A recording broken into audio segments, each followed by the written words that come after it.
If you enjoyed today's video, don't forget to subscribe to my channel for more delicious recipes. Also, click on the notification bell so that you get notified each time I upload a new recipe on the channel. Hello, Namaste. How do you rejuvenate yourself after a long day at work? Probably a hot cup of tea or coffee. Sometimes we like to grab our favorite drink from our favorite restaurant. So why not make restaurant style drink at home, and that too tea. Let's make chai tea latte at home. Perfect flavor at home. Please note the ingredients needed to make chai tea latte. Full fat milk or बिना मलाई उतरा दूध, tea leaves or chai पत्ती, green cardamom or हरी इलायची, longs or clove, ginger or अदरक, cinnamon or दालचीनी, nutmeg or जायफल, honey or शहद, sugar or चीनी.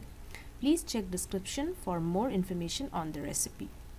And to start with, first we will boil water with ginger, cinnamon, green cardamom and cloves. So just crush them and put them in water. Let the water come to a boil. Now add in tea leaves and some sugar. Let it come to a boil.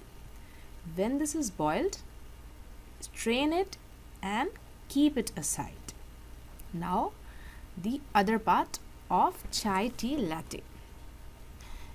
We will boil milk and keep stirring while the milk boils so that it doesn't stick to the bottom. When the milk boils, take it and transfer it into 2 glasses or cups. And remember that we do not want to fill the cups to the rim. Now add in little honey or to your taste. Now take a milk frother and make foam in milk like this. Now pour the tea concoction in the cups. So now you need not mix it, just a dash of nutmeg on the top. You may even add cinnamon powder if you prefer. And drink this and rejuvenate yourself, remove your stress and feel great. Thanks for watching.